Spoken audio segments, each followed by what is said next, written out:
Hello नमस्कार सभी को। आप लोगों का एडुकेयर एकेडमी पे बहुत बहुत स्वागत है। और आज हम क्लास 10th के छात्रों के लिए रासायनिक अभिक्रिया में संयोजन अभिक्रिया और वियोजन अभिक्रिया के बारे में बताएंगे। और संयोजन अभिक्रिया एवं वियोजन अभिक्रिया से कैसे कैसे प्रश्न आपके एग्जाम में आते हैं क्लास 10th के छात्रों के लिए, इसके बारे में विशेष चर्चा करेंगे। तो चलिए शुरू करते हैं आज इसी क्लास में संयोजन अभिक्रिया क्या होता है। सबसे पहले आप लोग यहाँ पे देख रहे होंगे कि हमने लिख रखा है कि संयोजन अभिक्रिया या कॉम्बिनेशन रिएक्शन वैसी अभिक्रिया जिसमें दो अलग अलग पदार्थ मिलकर एक नए पदार्थ के निर्माण करते हैं, उसको हम लोग संयोजन अभिक्रिया कहते हैं। तो संयोजन अभिक्रिया के सूत्र को आप कैसे याद रखेंगे परमानेंट अपने दिमाग में, इस बात की चर्चा होनी चाहिए ना कि संयोजन अभिक्रिया को आप कैसे याद रखेंगे। यानी कि संयोजन अभिक्रिया को याद रखने के लिए सबसे पहले हमने लिखा है A+B एरोहेड AB।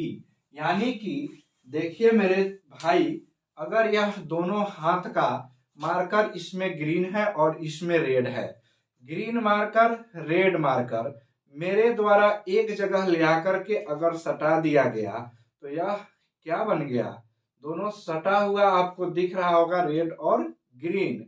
उसी प्रकार संयोजी अभिक्रिया है कि दो अलग अलग पदार्थ को, मान लीजिए आप लोग कि ए भी एक पदार्थ है, ए एक पदार्थ है, ए जो है एक पदार्थ है, बी एक पदार्थ है, और किसी भी माध्यम से दोनों को एक जगह कर दिया गया इकट्ठा, तो एक उत्पाद बन गया जिसका नाम है ए बी। तो यह संयोजन अभिक्रिया के उदाहरण है। इसी प्रकार x+y एरोहेड XY बन गया, तो इसका मतलब है कि यह संयोजन अभिक्रिया बन गया।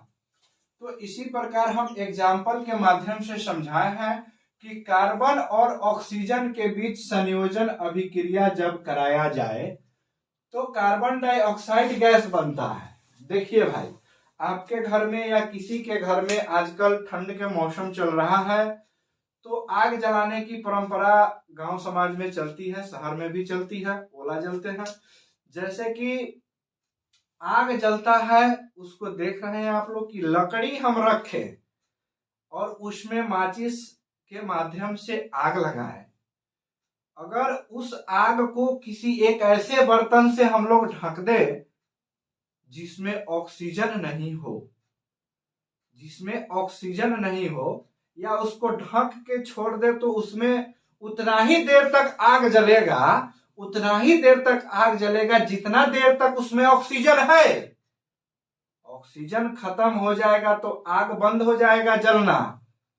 तो इस अभिक्रिया को समझने के लिए यहां देखिए मेरे दोस्त, कार्बन डाइऑक्साइड है और ये कार्बन डाइऑक्साइड जब ऑक्सीजन के साथ मिलेगा तो यह क्या निर्माण करेगा, CO2 निर्माण करेगा। तो इसी के साथ आप कह सकते हैं एक बात कि दहन कैसी अभिक्रिया है। दहन जो आग जलाते हैं वह किस अभिक्रिया के उदाहरण है, वह संयोजन अभिक्रिया के उदाहरण है। जो हम नीचे लिख रखे हैं, दहन किस अभिक्रिया के उदाहरण है, तो दहन संयोजी अभिक्रिया के उदाहरण है। क्योंकि दहन लकड़ी तभी जलेगा जब वहां पे ऑक्सीजन होगा, अन्यथा लकड़ी नहीं जल पाएगा। तो ऑक्सीजन के उपस्थिति में लकड़ी जला है। कार्बन प्लस ऑक्सीजन जब मिलेगा तो CO2 का निर्माण होगा, इसलिए धुआं आपके आंखों में लगता है और आपके आंख से आंसू छलकते हैं। तो जैसे कि मैंने इस एग्जाम्पल को आप लोगों को समझाया कि कार्बन प्लस ऑक्सीजन मिलेगा तो कार्बन डाइऑक्साइड बनेगा।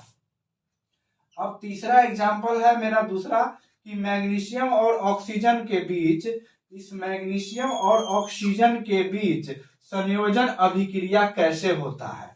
मैग्नीशियम और ऑक्सीजन, यहाँ मैग्नीशियम के दो अणु हैं, इसको संतुलित करने के लिए यहाँ 2 से कोफिशिएंट इसका जो हम कल पढ़ाए थे कि कोफिशिएंट बराबर कीजिए तो संतुलित अभिक्रिया होगा। तो 2 को मैग्नीशियम और 2 को ऑक्सीजन, तो 2 MgO। 2 MgO के मतलब क्या है? 2 MgO के मतलब क्या है? Magnesium oxide. तो यहाँ पे 2 को मैग्नीशियम 2 को ऑक्सीजन जब यह मिलेगा तो इस पदार्थ का निर्माण करेगा, जिस पदार्थ का नाम है 2MgO, यानी कि मैग्नीशियम ऑक्साइड।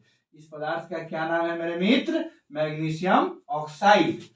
तो इसके बाद लोहा एवं गंधक के बीच संयोजन अभिक्रिया किस प्रकार होगी? तो इसको जानने के लिए बहुत जरूरी है इन सारी कंसेप्ट को पढ़ना। अगर आप कंसेप्ट नहीं जानेंगे तो आपको कैसे पता चलेगा कि यह संयोजन अभिक्रिया का ही उदाहरण है। और हमने देखा है कि बिहार बोर्ड के प्रीवियस ईयर में, यकीन कीजिएगा आप लोग मेरे बातों पे, क्योंकि मैं आपको आज के डेट में वही क्वेश्चन करा रहा हूं जो आपके एग्जाम में छपा है और छपने की बहुत ज्यादा संभावना है। और संयोजन अभिक्रिया पे आपके एग्जाम में कम से कम 5 से 10 क्वेश्चन पूछा गया है, ऑब्जेक्टिव एंड सब्जेक्टिव मिला करके। डायरेक्ट इस इक्वेशन का उदाहरण पूछा जा रहा है। तो लोहा एवं गंधक के बीच संयोजन अभिक्रिया, लोहा का सूत्र होता है Fe, सल्फर का सूत्र होता है S। जब लोहा और सल्फर मिलेगा तो आयरन सल्फाइड बनेगा। लोहा और सल्फर मिलेगा चेला जी, लोहा का F होता है, Fe होता है सूत्र, और सल्फर का यानी गंधक का सूत्र S होता है। तो लोहा और सल्फर जब भी मिलेगा, ध्यान दीजिएगा मेरे मित्र एक बात पे कि यहाँ पे लोहा और सल्फर जब भी मिलेगा, लोहा और सल्फर मिलेगा, लोहा और सल्फर मिलेगा तो आयरन सल्फाइड बनेगा, आयरन सल्फाइड बनेगा, यानी कि ई वाला बनेगा FeS। आयरन सल्फाइड के सूत्र भी आपसे ऑब्जेक्टिव में पूछ सकता है कि आयरन सल्फाइड का सूत्र बोलिए, तो आप बोलेंगे FeS के मतलब होता है आयरन सल्फाइड, आयरन सल्फाइड। तो ध्यान दीजिएगा इन सारी बातों पे। अब आइए, मैंने चौथा पूरा कर दिया आपके साथ। पांचवा, कैल्शियम ऑक्साइड एवं जल के बीच संयोजन अभिक्रिया। कैल्शियम ऑक्साइड एवं जल के बीच संयोजन अभिक्रिया कैसे होती है? कैल्शियम ऑक्साइड जल के साथ अभिक्रिया करके कैल्शियम हाइड्रा ऑक्साइड का निर्माण करता है।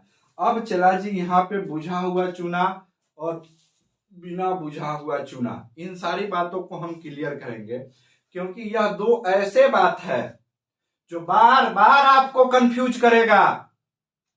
बुझा हुआ चूना और बिना बुझा हुआ चूना, दोनों के बहुत अंतर है चला। बिना बुझा चूना और बुझा चूना में यहाँ पे आपका यह अंतर खत्म होने वाला है। जैसे कि आप देख रहे हैं कैल्शियम ऑक्साइड एवं जल के बीच संयोजन अभिक्रिया। तो कैल्शियम ऑक्साइड जल के साथ अभिक्रिया करके कैल्शियम हाइड्रा ऑक्साइड का निर्माण करता है। तो कैल्शियम हाइड्रा ऑक्साइड का जो निर्माण करता है उसको बिना बुझा हुआ चूना हम लोग कहते हैं। यानी कि कैल्शियम हाइड्रा ऑक्साइड CaO उदाहरण होता है बुझा हुआ चूना, बुझा हुआ चूना। कहीं पे लिखा होगा CaOH2 के होल 2, तो इसमें बिना लगाइएगा, बिना, यानी कि बिना मानी की पूजा आ रही है, इसलिए यह हो जाएगा बिना बुझा हुआ चूना CaOH। तो अब देखना क्या है कि बुझा हुआ चूना यानी कि बोरा में रखल चूना CaO जब जल के साथ अभिक्रिया करेगा तो कैल्शियम हाइड्रा ऑक्साइड बनाएगा। कैल्शियम हाइड्रा ऑक्साइड को बोलते हैं बिना बुझा हुआ चूना, कैल्शियम ऑक्साइड को बोलते हैं बुझा हुआ चूना। तो CaO यानी कि बुझा हुआ चूना, बुझा हुआ चूना का उदाहरण है CaO। बुझा हुआ चूना का उदाहरण क्या है? CaO, यानी कली चूना भी इसी को बोलते हैं। H2O जल के साथ जब यह अभिक्रिया करेगा CaOH के होल 2 के निर्माण करेगा, इसी को बोलते हैं बिना बुझा हुआ चूना। जल के साथ कैल्शियम ऑक्साइड की अभिक्रिया से, देखिएगा, इन बातों को हम हिंदी में भी लिख दिए हुए हैं, पूरे इक्वेशन की बात को, कि जल के साथ कैल्शियम ऑक्साइड की अभिक्रिया से बुझे हुए चूने का निर्माण होता है। बुझे हुए चूने का निर्माण होता है, जिसका नाम है, बुझा हुआ चूना का नाम क्या है, CaOH यानी कि बुझा हुआ चूना। सॉरी भाई, थोड़ा इसमें दिक्कत हो गया, इसको बिना बुझा हुआ चूना लिखेंगे, इसको हम लोग बिना बुझा हुआ चूना लिखेंगे, बिना बुझा हुआ चूना, और इसको लिखेंगे बुझा हुआ चूना, इसको लिखेंगे बुझा हुआ चूना। ओके, बुझा हुआ चूना जब उसको लिख दिए, तो यहाँ पे बुझे हुए चूने का उपयोग दीवारों के सफेदी करने के लिए किया जाता है।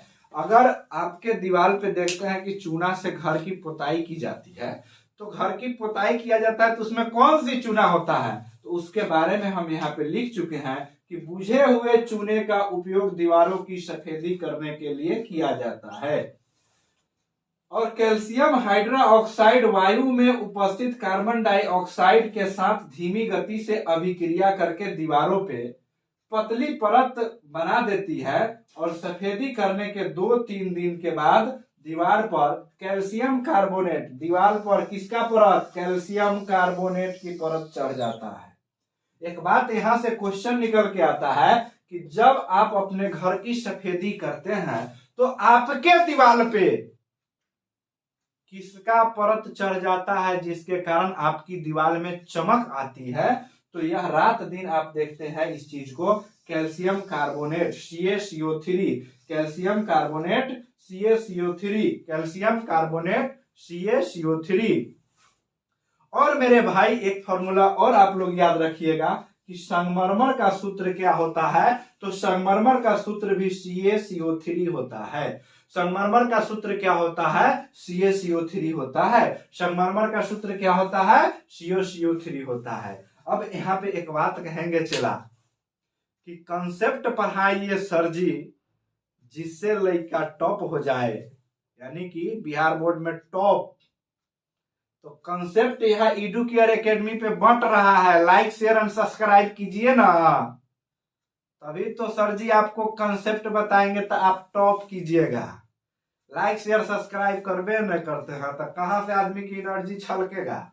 चला, गुरुत्वाकर्षण आप ही लोग से ना हमको मिलेगा जी, तभी तो हम यहाँ पे अच्छे अच्छे चीज को लाने की कोशिश करेंगे। आप भरिए मेरे अंदर हाइड्रोजन दीजिए, जैसे सूर्य से आपको एनर्जी मिलती है, तो वह किस लिए मिलता है, क्योंकि वहां से हाइड्रोजन आता है, हाइड्रोजन हम तक आता है, आप तक आता है, तो एनर्जी मिलता है। तो वह हाइड्रोजन के सप्लाई आप लोग कीजिए ना, बस लाइक शेयर एंड सब्सक्राइब, इतना काफी है। चला, वियोजन या अपघटन अभिक्रिया, अब हम पढ़ाएंगे कि वियोजन और अपघटन अभिक्रिया क्या होता है। वियोजन और अपघटन अभिक्रिया होने के लिए किसी न किसी एक माध्यम की जरूरत होती है, ऊष्मा, जैसे कि ऊष्मा वियोजन अभिक्रिया में बहुत अपनी भूमिका निभाती है। अगर ऊष्मा की भूमिका नहीं हो तो वियोजन की क्रियाकलाप नहीं होगा, और वियोजन की क्रिया होने के लिए ऊष्मा की होना आवश्यक है। तो एकल अभिकर्मक टूटकर दो अलग अलग उत्पाद प्रदान करते हैं तो उसे वियोजन या अपघटन अभिक्रिया कहते हैं। यानी कि एकल, अब देख चला जी, यहाँ पे हम ले लिए 4-5 गो एकदम मार्कर, देख मेरे भाई ये कितना है, तो 5 गो मार्कर है मेरे हाथ में। अब यहाँ पे संयोजन है, ये मेरा मुट्ठी इसको बांध के रखे हुआ है। अब ध्यान रखना, आपके सामने में मेरे मुट्ठी इसको छोड़ेगा, छोड़ दिया, 5 जगह पे छितरा गया। चला जी, तो क्या हुआ, इससे आप क्या समझे कि जब तक मेरा हाथ इन 5 मार्कर को पकड़ के रखा था तब तक यह संयोजन में थे, यानी एक जगह इकट्ठा थे। जैसे मेरा हाथ इन सभी मार्करों को छोड़ दिया, इत्र तित्र छिटा गए, तो वियोजन हो गया। तो वियोजन अभिक्रिया को कराने में मेरा हाथ महत्वपूर्ण भूमिका निभा रहा है। इसी चीज को समझना है कि वियोजन को कराने में कौन सी चीजें यहाँ पे अपनी भूमिका निभा रही है, जिसकी भूमिका बहुत महत्वपूर्ण है। इस बात की चर्चा यहाँ पे किया गया है कि ए और बी, मान लीजिए कि यह ए बी पांचों मार्कर है मेरे हाथ में। अब यहां से हम आग लगा दिए, उष्मा दिए। उष्मा देने के लिए क्या करेंगे, आग लगाएंगे ना। तो आग लगाएंगे तो यह टप टप करके जलेगा ना चेला जी। जब जलेगा तो यह अलग अलग पार्ट में डिवाइड होगा। इसी को यहाँ पे समझाया गया है कि ए बी मान लीजिए कि एक इकट्ठा पदार्थ है जिसमें उष्मा के माध्यम से हम अलगाव पैदा किए, अलगाव पैदा कर दिए, तो इसी का नाम वियोजन अभिक्रिया हो गया। तो इसी को समझिएगा कि वियोजन, वियोजन के मतलब है कि दो जन अलग अलग हो गए, तो इसको वियोजन कह दिए। अब वियोजन के एग्जाम्पल जैसे कि यहाँ पे लिखे हैं हम 2FeSO4 यानी कि फेरस सल्फेट का वियोजन। अब पढ़ेंगे कि फेरस सल्फेट को किस प्रकार वियोजित किया जाता है। यहाँ देखिए मेरे भाई 2FeSO4, 2FeSO4, FeSO4 एक जगह है तो इसका नाम है फेरस सल्फेट। FeSO4 एक जगह है तो इसका नाम है फेरस सल्फेट। ये FeSO4 में उष्मा दिया गया, FeSO4 में उष्मा दिया गया, क्या कर दिया गया, उष्मा यानी हवन कर दिया गया। हवन करेंगे, हवन करेंगे तो यह उष्मा होगा ना चला, उष्मा दे दिए। FeSO4 के साथ जब उष्मा दे दिए तो Fe2O3 बन गया। Fe2O3 के मतलब होता है फेरिक ऑक्साइड। इसके साथ दो महत्वपूर्ण गैस निकला जिसका नाम है सल्फर डाइऑक्साइड और सल्फर ट्राइऑक्साइड। तो इससे एक प्रश्न हम देखे हैं आपके बोर्ड में कि यह निठल्ला क्वेश्चन इसी इक्वेशन से पूछा गया है। इस निठल्ला क्वेश्चन को हम आपके साथ रखने का काम किए हैं चला जी, आपके लाइक शेयर सब्सक्राइब बना रहे। जब फेरस सल्फेट को गर्म किया जाता है तो कौन सी गैस निकलती है, यह आपके बोर्ड के 2021 के प्रश्न में शामिल है। 2021 में जो बिहार बोर्ड क्वेश्चन पूछा था, आप जाकर के क्वेश्चन पलट करके देखिएगा, ओरिजिनल प्रीवियस ईयर है चला जी। जब फेरस सल्फेट को गर्म किया जाता है तो कौन सी गैस निकलती है, sulphur dioxide and sulphur trioxide. तो वहां पे ऑप्शन में मिलेगा आपको सिर्फ सल्फर डाइऑक्साइड। तो सल्फर डाइऑक्साइड गैस जहां से निकलेगा यानी कि SO2, तो इसको क्या बोलेंगे, सल्फर डाइऑक्साइड और सल्फर ट्राइऑक्साइड गैस निकलता है। यहीं से वियोजन अभिक्रिया होता है। यानी कि आप देख रहे हैं वियोजन यानी अलगाव की स्थिति कैसे पैदा होती है। FeSO4 जिसका नाम फेरस सल्फेट है और यह उष्मा दिया, उष्मा दिया यानी कि यहां से हमने आग लगाया, इसमें आग लगाया चला, आग लगाया, उष्मा दिया, तो एक जो हार्ड वाला पार्ट है टूटा, उसका नाम फेरिक ऑक्साइड है, और दूसरा जो गैस बन के ऊपर वायुमंडल में उड़ गया उसका नाम SO2 है और SO3 है। तो यहीं से क्वेश्चन आपसे डायरेक्ट पूछा जाता है कि जब फेरस सल्फेट को गर्म किया जाता है तो कौन सी गैस निकलती है, तो यही गैस सल्फर डाइऑक्साइड एवं सल्फर ट्राइऑक्साइड गैस निकलती है। अब यहां से दूसरा बात होगा कि उष्मा देने पर कैल्शियम कार्बोनेट का कैल्शियम ऑक्साइड तथा कार्बन डाइऑक्साइड में वियोजन हो जाता है। इस बात को चला जी समझिएगा कि ई जो है CaCO3 संगमरमर का सूत्र है। ई दीवार पर जमल परत है, दीवार पर जो सफेदी करते हैं ना लेके चूना पत्थर, दीवार पे जो सफेदी करते हैं CaCO3, अब CaCO3 होता है वो, उसका नाम संगमरमर भी है, उसका नाम कैल्शियम कार्बोनेट भी है। और इसमें जब उष्मा देंगे, ले आ संगमरमर के आग लगा दो में चला, संगमरमर में जब आग लगाएगा तू तो यहाँ पे बनेगा क्या, बनेगा क्या, CaO यानी कि बुझा हुआ चूना, बुझा हुआ चूना, बुझा हुआ चूना, और कार्बन डाइऑक्साइड बनेगा, कार्बन डाइऑक्साइड बनेगा। तो जब आग लगाए ना, इसमें आग लगेगा ऑक्सीजन की उपस्थिति में और निकलेगा कार्बन डाइऑक्साइड।